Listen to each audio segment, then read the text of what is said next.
ఏం చెప్తారు sir summer holidays గురించి ఏం చెప్తారు? ఐఎమ్ వెరీ హ్యాపీ అండి. అదే చెప్తున్నా. అంటే మా చిన్నప్పుడు అట్లీస్ట్ సంవత్సరానికి ఒక్క సినిమా 2 సినిమాలు వచ్చేవి పిల్లల కోసం. ఇప్పుడు ఒక తండ్రిగా మా పిల్లలకి మెల్లగా సినిమాలు చూసే వయసు స్టార్ట్ అయింది, కానీ వాళ్ళకి చూపిద్దామంటే ఎంతసేపు ఇంగ్లీష్ సినిమాలే ఉన్నాయి, కానీ మన ఇండియన్ ఫిల్మ్స్ ఏం లేవు పెద్దగా. ఎస్పెషల్లీ ఇప్పుడు కొత్తగా వచ్చే సినిమాలు అయితే ఏం లేవు. సో ఏదో కొంచెం 10 years 15 years బ్యాక్ వెళ్తేనే ఉన్నాయి సినిమాలు. సో అది నా మిత్రుడు, నా ప్రొడ్యూసర్ ధీరజ్ గారు ఈ సినిమాని ప్రొడ్యూస్ చేస్తున్నారు, ఈ సినిమాని తీసుకొస్తున్నానంటే చాలా చాలా హ్యాపీ ఫీల్ అవుతున్నాను. So I'm really looking forward to the film. నేనే కాదు, మా పిల్లలు కూడా చూపించాలని ఉంది. So yeah. ఓకే సార్, అంటే ఇంతకు ముందు చిన్నపిల్లలతో ఒక సినిమా తీసినా చాలా బాగా ఇట్టేది, అంటే జనాల దాకా వెళ్ళేది సార్. ఇప్పుడు ఎలాంటి సినిమా తీస్తున్నా ఆడియన్స్ దాకా వెళ్ళట్లేదు, అంత ప్రాఫిట్స్ అనేవి రాలేకపోతే. నేను ఒక్కటే చెప్తానండి, ఐ హ్యావ్ అ ఫీలింగ్ ఇలాంటి సినిమా అలాంటి సినిమా ఈ జానరా ఆ జానరా కాదండి. మంచి సినిమా తీస్తే జనాలు వస్తారు.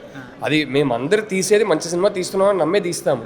కొన్నిసార్లు క్లిక్ కావచ్చు, కొన్నిసార్లు క్లిక్ కాకపోవచ్చు, కానీ సేఫ్ గేమ్ ఆడేసి జనాలు ఈ టైప్ సినిమాలే చూస్తారు, ఆ టైప్ సినిమాలే చూస్తారు, జనాలకి అర్థమయ్యేలా తీయాలి, ఇదంతా పక్కన పెట్టేసి ఆనెస్ట్గా కొత్త కొత్త ప్రయత్నాలు చేయాలి. చేస్తే వాళ్ళు వస్తారని నాకైతే నమ్మకం ఉంది. అప్పుడప్పుడు 2-3 monthsకి ఒకసారి ఒక సినిమా వస్తుంది, గట్టిగా కొడుతుంది.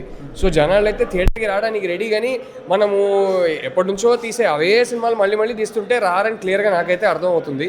సో అదే కొత్త ప్రయత్నాలు చేయాలి, కొత్త కొత్త కాంటెంట్లు బయటికి తీసుకెళ్ళాలి జనాలకి, అప్పుడు వస్తారని నాకు నమ్మకం ఉంది. ఓకే సార్, మీరు ఒక హీరోగా చేశారు, నెక్స్ట్ డైరెక్టర్గా చేశారు, యాక్టర్గా చేశారు, అంటే దేంట్లో మీకు ఎక్కువ కంఫర్ట్ అండి? ఏం చెప్తారు? అంటే నా డ్రీము, నా ప్యాషను, నా ప్రయారిటీ అయితే డైరెక్షనే అండి, రైటింగ్ అండ్ డైరెక్షనే. So acting is like a fun hobby. So అది నాకు ఒక స్టెప్పింగ్ స్టోన్లా ఉండింది, but priority is definitely direction. Okay, రానున్న రోజుల్లో మళ్ళీ ఒక యాక్టింగ్ ఫీల్డ్లో మంచి ఛాన్స్ వస్తే మీరు చేసే అవకాశం? ఎక్కువ తీసుకోవట్లేదు, తక్కువనే. నాకు టైం ఉన్నప్పుడు ఎవరైనా అంటే 15-20 days కన్నా ఎక్కువ రోల్ అంటే నేను తీసుకోవట్లేదు, ఎందుకంటే టైం లేదు. హీరో రోల్ అలాంటిది వస్తే తీసుకోవట్లేదు, బికాస్ ఎక్కువ టైం రైటింగ్కి డైరెక్షన్కి పెట్టుకోవాలి. సో ప్రయారిటీ అదే కాబట్టి. బట్ అప్పుడప్పుడు చిన్న చిన్న రోల్స్ 15-20 days రోల్స్లో వస్తే నేను చేస్తున్నా, సినిమా నచ్చిందంటే, లేకపోతే నా ఫ్రెండ్స్ కోసం నేను చేస్తున్నాను. So okay sir, girl friend లాంటి ఒక మంచి సూపర్ హిట్ ఇచ్చారు, మళ్ళీ రానున్న ప్రాజెక్ట్స్ ఎలా ఉండబోతున్నాయి?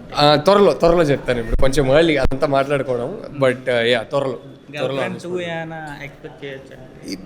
వై నాట్, బట్ మంచి స్క్రిప్ట్ వస్తే. ఊరికే వెళ్ళి సీక్వెల్ తీయాలని తీయకూడదు, కానీ మంచి స్టోరీ ఒకటి తడితే అప్పుడు తీస్తా. సో ప్రస్తుతానికైతే ఇది గర్ల్ ఫ్రెండ్ 2గా తీయాలని స్టోరీ ఏం లేదు, వస్తే వై నాట్. ఓకే సార్, అంటే నెక్స్ట్ మూవీకి ఎలా అయినా ఇల్లు కొనేసి ఇస్తాను అని అన్నారు, అది నేనే వద్దన్నా.